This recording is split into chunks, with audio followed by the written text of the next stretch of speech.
Have you ever worried that the visualizations of your data are not as good as you might imagine them to be? Data visualization has become incredibly important. Today I have a book review. I'm going to review this particular book, Fundamentals of Data Visualization by Claus Wilke.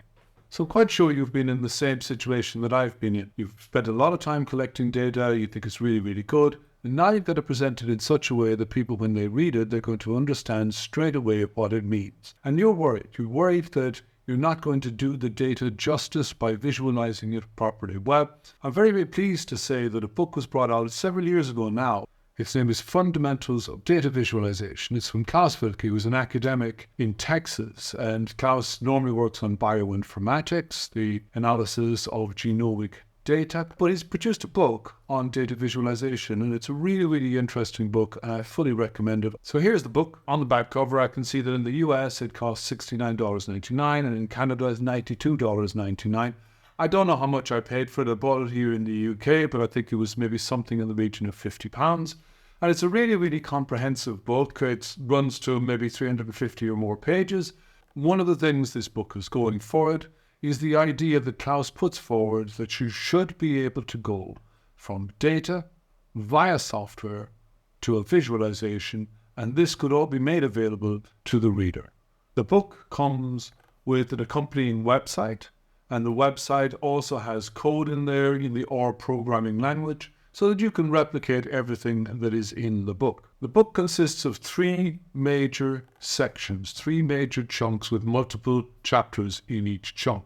The first part is from data to visualizations, and this is kind of the introductory part of the book. And here he talks about different kinds of graph, different kinds of ways of presenting the data, but he does something that's, I think, really, really important. He tries to tease apart what makes a figure really, really good, what makes it bad, and what just simply makes it ugly. And in trying to get to the heart of the matter there, I think he really gives the reader lots of good pointers on where they're going wrong with their own visualization. If I could perhaps take one particular chapter, it's chapter 4. And in chapter 4, Claus talks about using color and what the effects that color have on a particular graph. He talks about color as a tool to distinguish between things. He talks about different color palettes. He talks about the difference between using different variations on the same color versus using maybe divergent color pattern to signify an increase in some variable. You use one set of colors, and a decrease you use an opposite set of colors. Chapter 5 is quite simply a directory of visualizations where he takes you through the different kinds of visualizations, where to use bars, dots, box plots, violin plots, strip charts, ridgeline plots, pie charts, being able to show the different ways in which you could visualize X-Y relationships, so simple relationships between something on the X-axis and something on the Y-axis. And I think that's very, very useful for us all to think about data in that kind of way. Part 2 talks about the principles of figure design. And part 2 really is trying to talk about not so much the nuts and bolts of what a figure is and what the different kinds are, but how you might design a particular figure so that it shows the thing that you want to show. I don't know about you, but I wasn't aware about the principle of proportional ink. And so this is something that's new to me.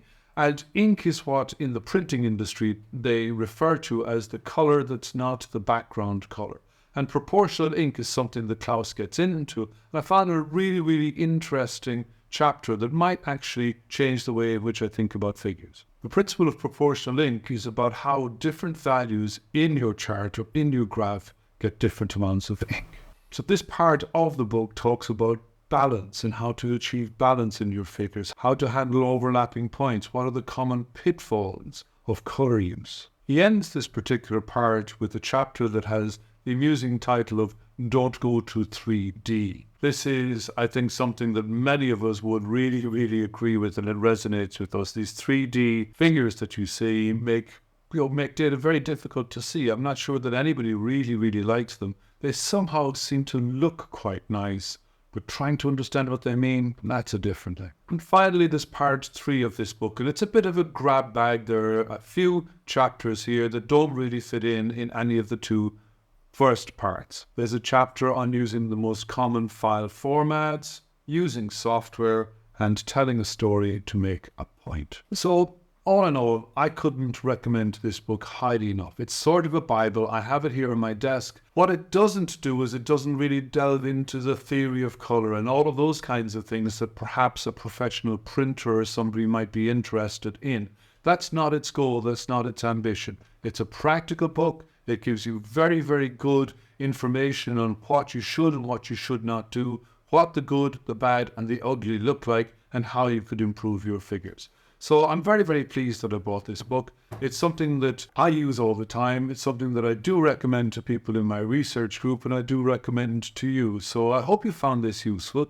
If it's your first time here, well then maybe you could hit the subscribe button below or give us a thumbs up or even hit that bell. That really helps this channel to grow and for me to make more of these videos. But if you've enjoyed yourself here, I hope you will come back again. Thank you.